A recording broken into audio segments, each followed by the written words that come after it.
নমস্কার বন্ধুরা, সবাইকে রান্নালাপে স্বাগত জানাই। আজকে শেয়ার করব এঁচোড়ের একটি দুর্দান্ত রেসিপি। এইভাবে রান্না করা এঁচোড়ের স্বাদ যে কোনো মাংস রান্নাকে হার মানাবে। এখন বাজারে অনেক ভালো ভালো এঁচোড় নেমেছে, তাই এখন এই রেসিপিটা তোমরা ঘরে একবার বানিয়ে দেখতে পারো। দেখবে বাড়ির প্রত্যেকের ভীষণ ভালো লাগবে। আমি বলবো যেদিন তোমরা এঁচোড়টা এইভাবে রান্না করবে সেদিন ভাতের চাল দুমুঠো বেশি দিও, কারণ শুধু এই রেসিপিটা দিয়েই অর্ধেকের উপর ভাত খাওয়া হয়ে যাবে। তাহলে চলো রেসিপিটা চটপট শুরু করি। আর তোমাদেরকে একটা অনুরোধ করব, ভিডিওটা তোমরা প্লিজ কেউ স্কিপ করে দেখো না, না হলে বুঝতে পারবে না যে কী কী মশলা আমি এখানে ইউজ করলাম আর কীভাবেই বা রান্নাটা এতটা টেস্টি বানালাম। আর সঙ্গে অনেক টিপস তো আছেই। প্রথমে এঁচোড়টাকে ভালো করে খোসা ছাড়িয়ে নিয়ে ছোট ছোট পিস করে কেটে নিয়েছি। তারপরে এটাকে ভালো করে হলুদ জলে ধুয়ে নিয়ে প্রেশার কুকারে সিদ্ধ হওয়ার জন্য চাপিয়ে দিয়েছি। ততক্ষণ এখানে দুটো টমেটো নিয়ে নিয়েছি আর দুটো পেঁয়াজ নিয়ে নিয়েছি। পেঁয়াজটা ছোট ছোট পিস করে কেটে নেব আর টমেটোটা পেস্ট করে নেব। এখানে যতটা পরিমাণ ইঁচড় আছে সেই অনুযায়ী আমি মিডিয়াম সাইজে দুটো পেঁয়াজ নিয়েছি আর ছোট ছোট দুটো টমেটো নিয়েছি। আর একটা কথা এখানে বলে রাখি, ইঁচড়টা সিদ্ধ করার সময় 1.5খানা আলুও আমি সিদ্ধ করতে দিয়ে দিয়েছি। দেখো এখানে ইঁচড়টা আমার সিদ্ধ করা হয়ে গেছে। এটাকে প্রথমে ভালো করে একটু তেলে ভেজে নেব। তাই জন্য কড়াইয়ে কিছুটা সর্ষের তেল গরম করে নিয়ে সিদ্ধ করে রাখা ইঁচড়টা দিয়ে দিলাম। আমি এই রান্নাটা সর্ষের তেলেই করব, তোমরা চাইলে এটা সাদা তেলও করতে পারো।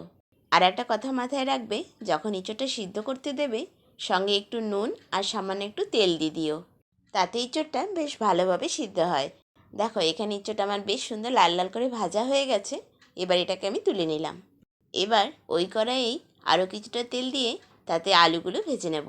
যে 1.5খানা আলু এঁচড়ের সাথে আমি সিদ্ধ করতে দিয়েছিলাম সেটাই সিদ্ধ হয়ে যাওয়ার পর ভালো করে খোসা ছাড়িয়ে নিয়ে মিডিয়াম সাইজের পিস করে কেটে নিয়েছি।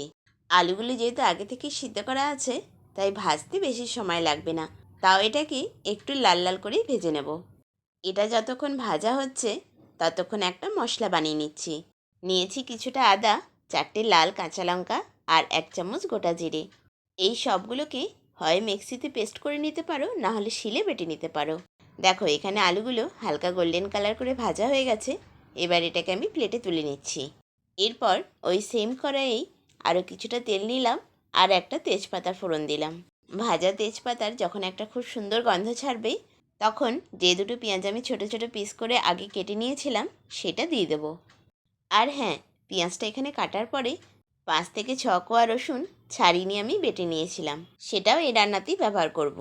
তেজপাতাটা ভাজা হয়ে গেছে, এবার পেঁয়াজটা দিয়ে দিচ্ছি।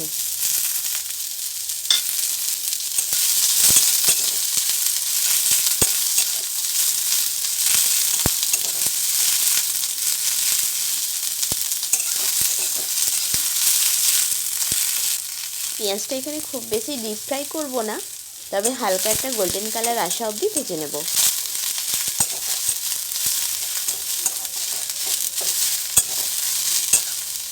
দেখো পেঁয়াজের রঙটা এখানে চেঞ্জ হয়ে গেছে, হালকা একটা গোল্ডেন কালার এসে গেছে।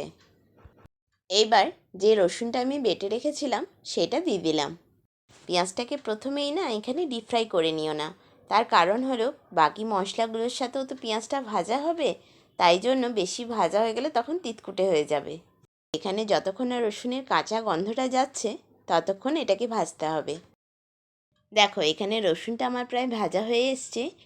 এরপর যে আদা জিরে আর লঙ্কাটা আমি বেটে রেখেছিলাম সেটা দিয়ে দেবো।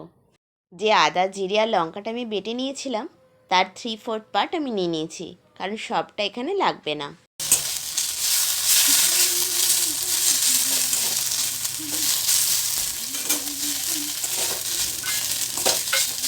আদা আর মশলাটাকে আমি ততক্ষণ ভাজবো যতক্ষণ না আদার কাঁচা গন্ধটা চলে যাচ্ছে।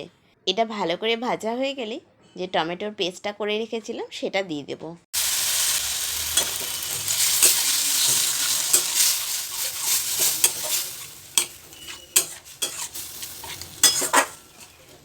টমেটোর পেস্টটা দেওয়ার পরেই পরিমাণ মতো নুন, পরিমাণ মতো হলুদ আর ধনে গুঁড়ো দিয়ে দিলাম। মশলাটা ভালো করে ভাজার জন্য সামান্য একটু জলও দিলাম। তবে এখানে আমি জিরে গুঁড়ো ব্যবহার করিনি, কারণ জিরেটা যেহেতু আমি বেটে দিয়েছি তাই এখানে জিরে গুঁড়োটা লাগবে না। তবে তোমরা যদি বাটা মশলায় জিরেটা ব্যবহার না করো তাহলে এখানে জিরে গুঁড়ো দিতে পারো।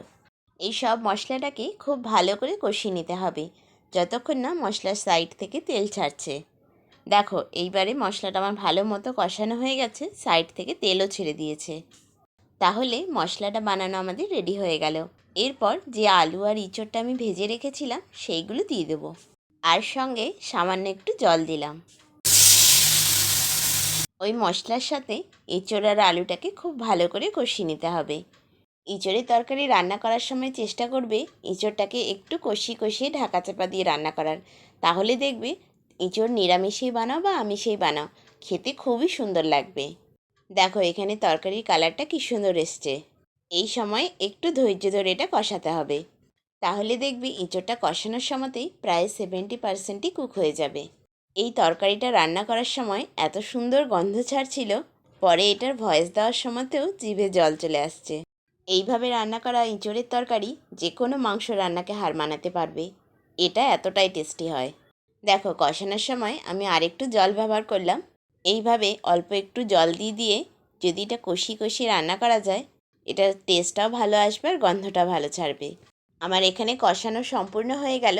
এবার এটাতে পরিমাণ মতো জল দিয়ে দিচ্ছি। জলটা আমি এখানে হালকা গরমই দিলাম। তোমরাও চেষ্টা করো একটু হালকা গরম জলই দেওয়ার। তাহলে দেখবে রান্নাটা তাড়াতাড়ি হবে আর টেস্টটাও ভালো আসবে। আমি এটাকে ঢাকা দিয়ে 6-7 মিনিট রান্না হতে দেব।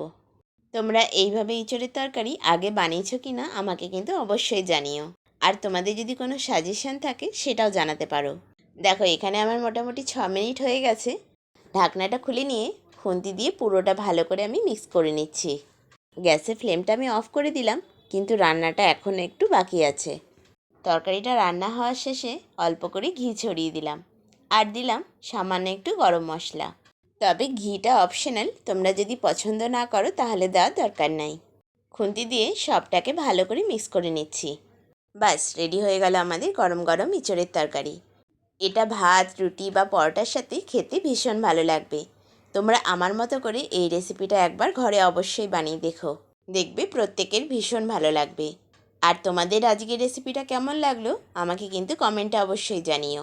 ভালো লাগলে একটা লাইক করে দিও। তোমাদের একটা লাইক নতুন ভিডিও বানানোর জন্য ভীষণ উৎসাহ দেয়। ফ্রেন্ডস আর ফ্যামিলির মধ্যে অবশ্যই শেয়ার করো। আর নতুন বন্ধু হয়ে থাকলে চ্যানেলটা সাবস্ক্রাইব করে নিয়ে আমায় একটু সাপোর্ট করো।